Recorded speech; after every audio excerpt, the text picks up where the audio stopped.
رب العالمين والصلاة والسلام على أشرف الأنبياء والمرسلين أما بعد أعوذ بالله من الشيطان الرجيم بسم الله الرحمن الرحيم إن الله يأمر بالعدل والإحسان وإيتاء ذي القربى صدق اللہ العظیم۔ ہر طرح کی تعریف کے لائق اللہ وحدہ لا شریک کی ذات ہے جس نے کل کائنات کو پیدا فرمایا اور اس میں انسان کو ایک خاص مقام دیا، اور ہم سب اسی کی تعریف کرتے ہیں جیسے اس کی شان و عظمت اور کبریائی کے لائق ہے، اور بے حد و حساب انگنت درود و سلام ہو حبیب کبریا خاتم النبیین اور رحمت للعالمین کی ذات بابرکات پر جس نے لوگوں کو حق کا راستہ دکھایا۔ میں نے جو آیت کریمہ آپ حضرات کے سامنے تلاوت کی ہے، اس میں لوگوں کے ساتھ عدل و احسان کرنے کا حکم دیا گیا ہے۔ عدل یہ ہے کہ حقدار کو اس کا حق دیا جائے، نیکی کے کام کرنے والوں کو اس کے نیکی کے برابر انعام دیا جائے، بدی کرنے والوں کو اس کے بدی کے برابر سزا دی جائے، اور انصاف یہ ہے کہ لوگوں کے درمیان حقوق اور معاملات میں برابری کی جائے، ایک جیسا سلوک کیا جائے۔ گویا عدل و انصاف کے معنی ہیں تمام لوگوں کو ان کا پورا حق دیا جائے اور سب کو ایک ہی نظر سے دیکھا جائے، امیر ہو یا غریب، گورا ہو یا کالا، عربی ہو یا اجمی، بادشاہ ہو یا عام آدمی۔ انصاف کے معاملے میں سب کو ایک ہی نظر سے دیکھا جائے۔ اسی سے معاشرے میں بہتری آتی ہے، کیونکہ کسی بھی معاشرے، کسی بھی سلطنت اور کسی بھی حکمران کے اقتدار کی بقا کے لیے جو چیز لازم اور ضروری ہے وہ عدل و انصاف ہی ہے، اور اسی سے معاشرے میں بہتری آتی ہے، اور اسی سے مملکت مضبوط ہوتی ہے، اور اسی سے ملکوں میں امن و سکون ہوتا ہے، اور اسی سے ملک ترقی اور عروج حاصل کرتے ہیں، اور اسی کی بالادستی سے حکمرانوں کو اقتدار باقی رہتے ہیں۔ اور اگر عدل و انصاف سے کام نہ لیا جائے تو پھر نہ ہی کوئی معاشرہ باقی رہ سکتا ہے، نہ ہی کوئی سلطنت باقی رہ سکتی ہے، اور نہ ہی کوئی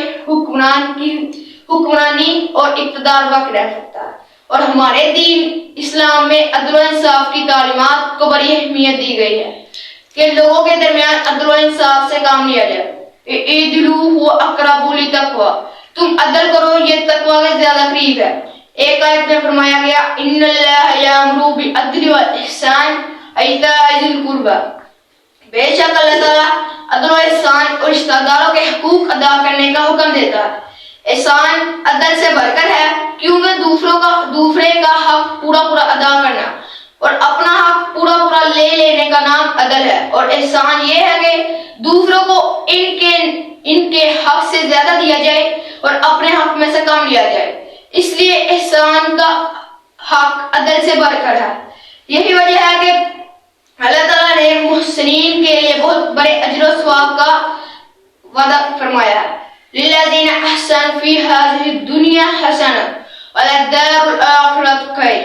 جو لوگ احسان کرتے ہیں ان کے لیے دنیا میں بھی بھلائی ہے اور آخرت میں تو ان کے لیے بہترین اجر ہے۔ ایک جگہ فرمایا ان اللہ لمع المحسنین، اور بے شک اللہ تعالیٰ محسنین کے ساتھ ہے۔ دوسری جگہ فرمایا ان اللہ یحب المحسنین، بے شک اللہ تعالیٰ احسان کرنے والوں سے محبت کرتا ہے۔ اور خود نبی کریم صلی اللہ علیہ وسلم اسی کی بالادستی کے لیے کوششیں اور محنتیں کرتے رہے، اور نبی کریم صلی اللہ علیہ وسلم کی پوری زندگی عدل و احسان کا بہترین نمونہ ہے۔ آپ صلی اللہ علیہ وسلم نے کبھی کسی سے ذاتی انتقام نہیں لیا، اور صحابہ رضی اللہ عنہ کو فرمایا آپس میں ایک دوسرے کی غلطیوں اور کوتاہیوں کو معاف کر دیا کرو، اور نبی کریم صلی اللہ علیہ وسلم نے ہمیشہ اپنے دشمنوں کو معاف کیا اور ان کے لیے بھلائی کی دعا مانگی۔ اسی لیے ہمیں بھی عدل و احسان کا رویہ اختیار کرنا چاہیے، کیونکہ معاشرے میں امن و امان اور ترقی کا دارمدار احسان پر ہی ہے۔ اسلام اپنے ماننے والوں کو حکم دیتا ہے کہ آپس میں عدل و انصاف کو قائم رکھا جائے، اور اجتماعی سطح پر بھی اور انفرادی سطح پر بھی قائم رکھنا لازمی قرار دیا گیا، اور ہمیں بھی وہی راستے اختیار کرنا چاہیے جو اسلام ہمیں ہدایت اور رہنمائی کر رہا ہے، تاکہ دنیا میں بھی کامیاب اور آخرت میں بھی کامیابی ہمارا مقدر بڑھے۔ وما علینا البلاغ المبین وآخر دعوانا الحمد للہ رب العالمین۔